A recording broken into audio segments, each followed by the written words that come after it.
നിരീക്ഷകന്മാരായ ആളുകളെ വിടുകയാണ് ബദറിന്റെ ഭാഗത്തേക്ക്. അപ്പോഴാണ് ഈ വിവരം അബൂ സുഫിയാൻ അറിയുന്നു. റസൂലുള്ളാഹി സ്വല്ലല്ലാഹു അലൈഹി വസല്ലമ തങ്ങള് അബൂ സുഫിയാൻ കച്ചവടത്തിന് പോകുന്നതിന്റെ മുമ്പ് തന്നെ പിടികൂടണമെന്ന ലക്ഷ്യമായിരുന്നു. പക്ഷേ ആ ലക്ഷ്യം പാളുകയാണ്.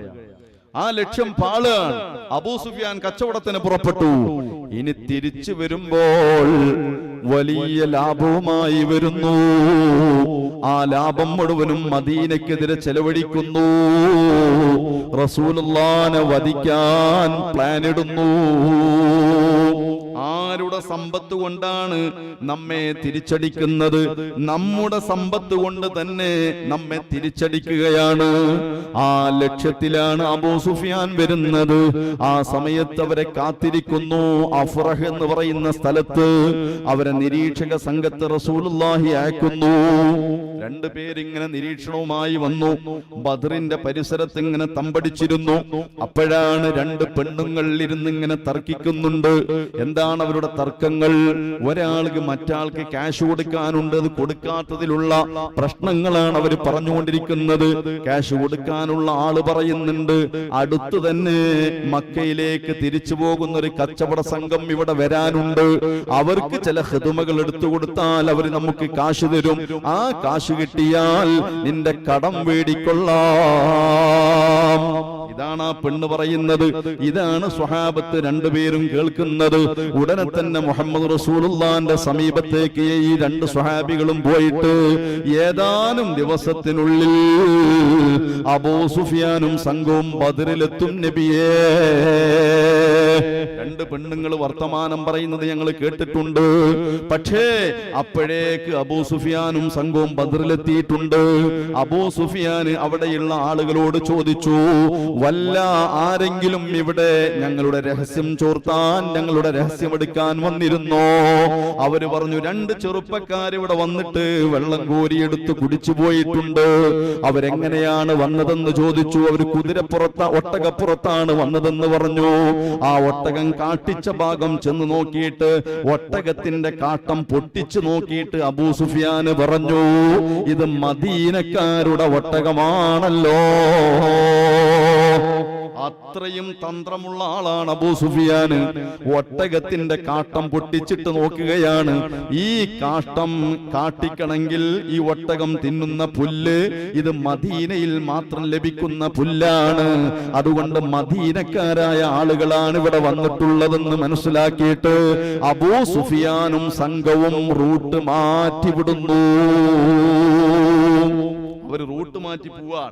അതിലിടക്ക് അബൂ സുഫിയാൻ ഒരു തന്ത്രം മനഞ്ഞു. യുദ്ധത്തിലുള്ള അല്ലെങ്കിൽ അക്രമകാരികളോടുള്ള തന്ത്രങ്ങളിൽ ഒരു പ്രധാന തന്ത്രമാണ് ആ നാട്ടുകാരനായ ലംലം എന്ന് പറയുന്ന ആൾ. ആ ലംലം എന്ന് പറയുന്ന ആളെ വിളിച്ചിട്ട്, അതല്ല അബൂ സുഫിയാന്റെ സംഘത്തിലുള്ള ആളാണെന്നും അഭിപ്രായമുണ്ട്. ഏതായാലും ലംലമിനെ വിളിച്ചിട്ട് 20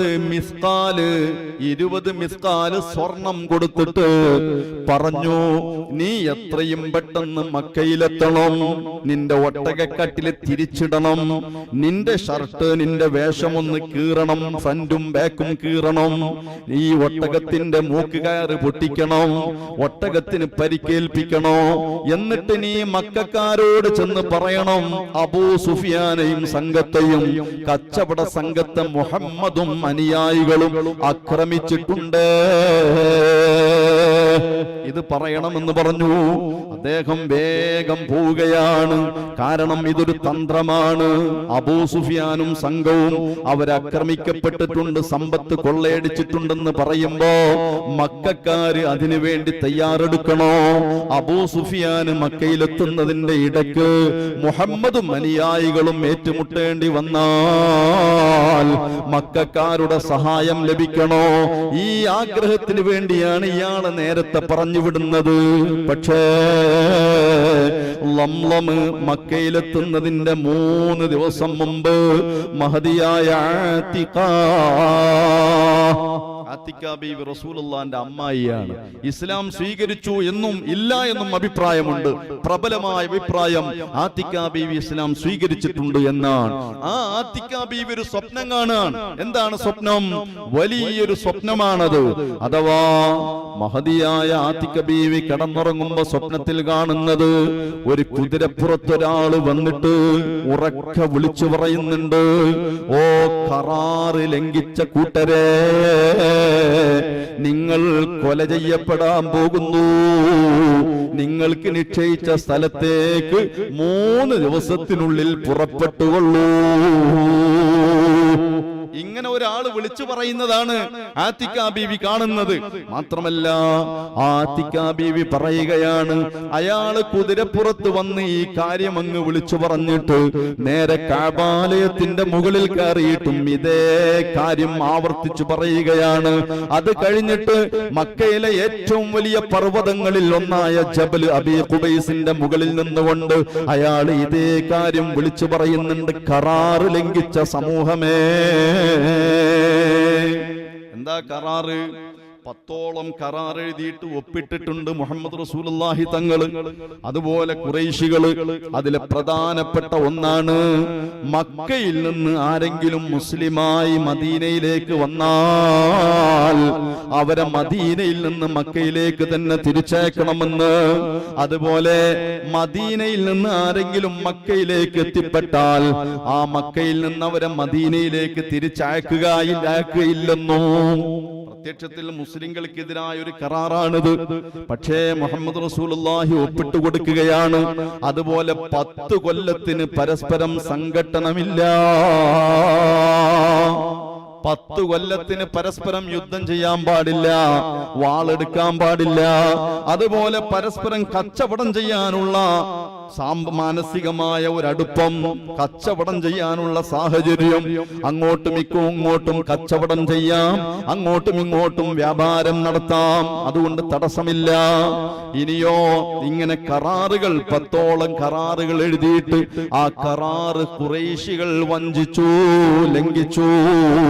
ആ കരാറ് ലംഘിച്ചതിന്റെ ഭാഗമായിട്ടാണ് ഖുറൈശികളിൽ പലരും മക്കയിൽ നിന്ന് മദീനയിലേക്ക് വന്നിട്ട് റസൂലുള്ളാഹിന്റെ അനുയായികളെ ആക്രമിച്ചിട്ടുണ്ട്. ചാരസംഘങ്ങളായി വന്നിട്ട് മുഹമ്മദ് റസൂലുള്ളാഹിന്റെ നിരീക്ഷകരായ സ്വഹാബത്തിനെ ആക്രമിച്ചിട്ടുണ്ട്. അവരുമായി ഏറ്റുമുട്ടേണ്ടി വന്നിട്ടുണ്ട്, വാളെടുക്കേണ്ടി വന്നിട്ടുണ്ട്. അതുപോലെ മുഹമ്മദിനെ കൊല്ലുമെന്ന് അവര് പ്രഖ്യാപിച്ചുകൊണ്ട് ഭീഷണിക്കത്തയച്ചിട്ടുണ്ട്. നിരന്തരമായി അവരുടെ ഭാഗത്തു നിന്നുള്ള ആ ഭീഷണി മുഴക്കിയതിന്റെ കാരണം കൊണ്ട് അവർ കരാറ് ലംഘിച്ചു. ആ കരാറ് ലംഘിച്ച സമൂഹമേ, നിങ്ങൾക്ക് മരണം അടുത്തിരിക്കുന്നു. 3 ദിവസത്തിനുള്ളിൽ നിങ്ങൾ മരിക്കേണ്ട സ്ഥലത്തേക്ക് എത്തിക്കോളൂ. ഇതാണ് ഇയാൾ വിളിച്ചു പറയുന്നത്. എന്നിട്ടോ അയാൾ ആത്തിക്ക ബീവി പറയാൻ, ഈ മനുഷ്യൻ എന്ത് ചെയ്തു? ജബൽ അബീ ഖുബൈസിന്റെ മുകളിലുള്ള ഒരു പാറക്കല്ല് ആ മലയുടെ മുകളിൽ നിന്ന് താഴോട്ട് ഉരുട്ടിയിട്ടു. ആ കല്ല് വന്ന് ചിന്നി ചിതറി എല്ലാ മക്കയിലുള്ള മുഴുവൻ വീടുകളിലും ചെന്നത് പതിച്ചു.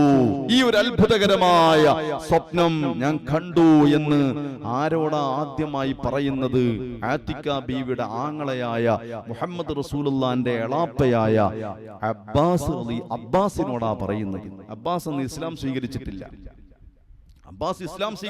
പക്ഷേ അബ്ബാസിന് ഉള്ളിന്റെ ഉള്ളിൽ വിശ്വാസമുണ്ട്. പിന്നീട് പറയാം, മുഹമ്മദ് റസൂലുള്ളാഹി സ്വല്ലല്ലാഹു അലൈഹി വസല്ലം തങ്ങളോട് നിരന്തരമായി ഞാനും നിന്റെ കൂടെ മദീനയിലേക്ക് വരികയാണെന്ന് പറഞ്ഞിട്ട് കത്തുകളും ദൂതന്മാരെയും അയച്ചിട്ടുണ്ട്. അപ്പോഴൊക്കെ മുഹമ്മദ് റസൂലുള്ളാഹി പറഞ്ഞത്, പോരാനായിട്ടില്ല അബ്ബാസേ, നിങ്ങൾ വരണ്ട, നിങ്ങൾ അവിടെ തന്നെ നിൽക്കുന്നതാണ് ഇസ്ലാമിന് ഖൈറ്. മാത്രമല്ല നിങ്ങളുടെ വരവോടുകൂടെ ഹിജ്റ അവസാനിക്കണം. ആ നിലക്ക് എല്ലാ അർത്ഥത്തിലും നമുക്ക് വിജയം കൈവരിക്കുന്ന ഒരു സമയം വന്നാൽ നിങ്ങൾക്ക് മദീനയിലേക്ക് പുറപ്പെടാം. അതങ്ങനെ തന്നെ സംഭവിച്ചത്. അബ്ബാസിന്റെ ഹിജറയോടുകൂടെ ഹിജറ അവസാനിച്ചു. പിന്നെ ഹിജറ പോവേണ്ട ഒരു ഘട്ടം മുസ്ലിങ്ങൾക്ക് വന്നിട്ടില്ല. അതും ഹിജറ പോവാൻ വേണ്ടി അഫ്രഹ് എന്ന് പറയുന്ന സ്ഥലത്ത് എത്തിയതേ ഉള്ളൂ. അവിടെ വെച്ചുകൊണ്ട് മുഹമ്മദ് റസൂലുള്ളാഹിയെ കണ്ടുമുട്ടി. അങ്ങനെ മുഹമ്മദ് റസൂലുള്ളാഹി തങ്ങള് മക്കയിലേക്ക് പുറപ്പെടാൻ വന്നതാണ്. അങ്ങനെ മുഹമ്മദ് റസൂലുള്ളാഹിനോട് കൂടെ മക്കയിലേക്ക് തന്നെ അബ്ബാസ് തങ്ങൾ പോരുകയും ചെയ്തു.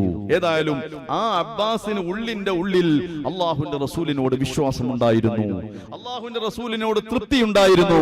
പക്ഷേ പുറത്തു പറയാൻ പറ്റാത്ത ചില സാഹചര്യങ്ങൾ. എന്തുകൊണ്ട്? വലീദ് ഇസ്ലാമിന്റെ വലിയ ശത്രുവാണ്. അതാണ് അബ്ബാസിന്റെ കൂട്ടുകാരൻ അബൂജഹല്. അബൂജഹല് അത് ഇസ്ലാമിന്റെ ബദ്ധവൈരിയാണ്. അതാണ് മറ്റൊരു കൂട്ടുകാരൻ. ഈ കൂട്ടുകാരുടെ ഇടയിൽ ചില സമ്മർദ്ദങ്ങൾക്ക് വഴങ്ങി ഈ ഒരു വിശ്വാസം പരസ്യപ്പെടുത്താൻ അദ്ദേഹം കൂട്ടാക്കിയില്ല. അപ്പോഴാണ് ആത്തിക്ക ബീവിയുടെ ഈ സ്വപ്നം ഇങ്ങനെ അബ്ബാസ് തങ്ങളെ വിളിച്ചുകൊണ്ട് പറയുന്നത്, അബ്ബാസ്, ഒരു കരാറ് നമ്മൾ നടത്തിയിട്ടേ ഞാനിത് പറയുകയുള്ളൂ. ആരോടും പറയില്ലെന്ന് എന്നോട് ഉറച്ചു പറഞ്ഞാൽ ഞാനൊരു കാര്യം പറഞ്ഞു തരട്ടെയോ? എന്നെ വല്ലാതെ വേദനിപ്പിച്ചൊരു സംഭവമാണ്. ഇന്നലെ രാത്രി ഞാൻ കണ്ട സ്വപ്നമാണ്. അബ്ബാസ് തങ്ങൾ പറഞ്ഞു, ഞാൻ ആരോടും പറയില്ല. കരാറ് പറഞ്ഞിട്ടാണ് ആത്തിക്ക ബീവി പറയുന്നത്. കാരണമുണ്ട്. കാരണം എന്താണ്? ഇതൊരു പ്രവചനം പോലെ നടന്നാൽ വല്ലാത്തൊരു അത്ഭുതം തന്നെ. മുഹമ്മദ് റസൂലുള്ളാഹി തങ്ങൾ ഇങ്ങനെ ചില പ്രവചനങ്ങൾ നടത്തിയപ്പോഴാണ് നീ ഒരു പ്രവാചകൻ എന്ന് പറഞ്ഞ് പരിഹസിച്ചത്, നീ കളവ് പറയുന്നവനാണെന്ന് പറഞ്ഞ് പരിഹസിച്ചത്. അതുവരെ അൽ അമീനായിട്ട് കളവ് പറയാത്തവനായിട്ട് ഇവരുടെ ഇടയിൽ അറിയപ്പെട്ട മുഹമ്മദിനെ അവര് പരിഹസിച്ചത്. ഇനി ഇതും കൂടെ ഞാൻ പറഞ്ഞാൽ നിങ്ങളുടെ കൂട്ടത്തിൽ പ്രവാചകൻ മാത്രമല്ല ഒരു പ്രവാചക കൂടി ഉണ്ടെന്ന് പറഞ്ഞ് പരിഹസിക്കും അബ്ബാസ്. അതുകൊണ്ടത് പറയരുത് കേട്ടോ. അബ്ബാസ് തങ്ങൾ പറഞ്ഞു, ഞാൻ പറയില്ല. അങ്ങനെ പറഞ്ഞു കൊടുക്കുക. ഈ സ്വപ്നം പറഞ്ഞു കൊടുത്തു. ഉടനെ അബ്ബാസ് തങ്ങൾ പുറത്തിറങ്ങി. മനസ്സിന്റെ ഉള്ളിൽ വല്ലാത്ത വെപ്രാളം. അബ്ബാസ് തങ്ങൾ പുറത്തിറങ്ങുമ്പോഴും ആത്തിക്കയോട് പറഞ്ഞു, നീ ആയിട്ട് ആരോടും പറയാൻ നിൽക്കണ്ടോ, ഇത് വല്ലാത്തൊരു അത്ഭുതം, ഞാൻ പേടിക്കുന്നുണ്ട് എന്ന് പറഞ്ഞു. ഉടനെ ആദ്യം കണ്ടത് വലീദിനെയാണ്, കൂട്ടുകാരനായ വലീദ്. അങ്ങനെയാണല്ലോ നമ്മൾ എന്ത് പറയാൻ മടിക്കുന്നതും മറച്ചു വെക്കുന്നതും നമുക്കൊരു സ്വഭാവമുണ്ട്. എന്ത്? ആരോടും പറയരുത് എന്ന് പറഞ്ഞിട്ടാ പറയാ. ആരോടും പറയരുത് എന്ന് പറഞ്ഞിട്ടാ പറയാ. പക്ഷേ അത് പിന്നെ അപ്പുറത്ത് പറയും, ആരോടും പറയരുത് എന്ന് പറഞ്ഞിട്ടാണ് എന്നോട് പറഞ്ഞു തന്നിട്ടുള്ളത്, അതുകൊണ്ട് നീ ആരോടും പറയരുത് എന്ന് പറഞ്ഞിട്ട് അങ്ങനെ പറഞ്ഞു. വലീദിനോട് പറഞ്ഞു. വലീദോ വാപ്പയായ ഉത്ബത്തിനോട് പറഞ്ഞു. ഉത്ബത്തോ അബൂജഹലായ അംർ ഇബ്നു ഹിഷാമിനോട് പറഞ്ഞു. അവരുടെ ഭയങ്കര ചർച്ചയായി. അബ്ബാസ് തങ്ങൾ കഅബ തവാഫ് ചെയ്യാൻ ചെന്ന് നോക്കുമ്പോ അബ്ബാസ് തങ്ങളുടെ അപരനാമമാണ് അബുൽ ഫളല്. അബുൽ ഫളലെ, ഇങ്ങോട്ട് വരണം, തവാഫ് കഴിഞ്ഞിട്ട് ഇങ്ങോട്ട് വരണോ? എന്തിനാ? നിന്നോടൊരു കാര്യം പറയാനുണ്ട്. അബുൽ ഫളല് തവാഫ് കഴിഞ്ഞിട്ട് ആ അബൂജഹലും കൂട്ടരും സ്വഫാ കുന്നിന്റെ മുകളിലിരുന്ന് ഇങ്ങനെ ചർച്ച നടത്തുകയാണ്. ആ ചർച്ചയിൽ പങ്കെടുത്തു നോക്കുമ്പോൾ അബൂജഹൽ പറഞ്ഞത്, ഓ അബ്ദുൽ മുത്തലിബിന്റെ കുടുംബമേ, അതല്ല ബനു ഹാഷിമിന്റെ കുടുംബമേ എന്നാണ് വിളിച്ചതെന്ന് അഭിപ്രായമുണ്ട്. ഏതായാലും അബ്ദുൽ മുത്തലിബിന്റെ കുടുംബമേ, നിങ്ങളിൽ ഒരു പ്രവാചകൻ വന്നിട്ട് അവൻ ഇവിടെ കാട്ടിക്കൂട്ടിയതൊക്കെ നിങ്ങൾക്കറിയാം. ഇപ്പോൾ അവന്റെ ശല്യം അല്പം കുറഞ്ഞിട്ടുണ്ട്. പക്ഷേ നിങ്ങളുടെ കൂട്ടത്തിൽ ഒരു പ്രവാചക പ്രത്യക്ഷപ്പെട്ടിട്ടുണ്ടെന്ന വിവരമറിഞ്ഞു. അവൾ ചില സ്വപ്നങ്ങൾ കണ്ടിട്ടുണ്ട്. അത് യാഥാർത്ഥ്യമാണെങ്കിൽ അങ്ങനെ തന്നെ നടക്കട്ടെ. 3 ദിവസല്ലേ കാത്തിരിക്കേണ്ടതുള്ളൂ. അല്ല, 3 ദിവസത്തിനുള്ളിൽ അങ്ങനെ ഒന്ന് സംഭവിച്ചിട്ടില്ലെങ്കിൽ ഞങ്ങൾ ബാനർ എഴുതും കേട്ടോ.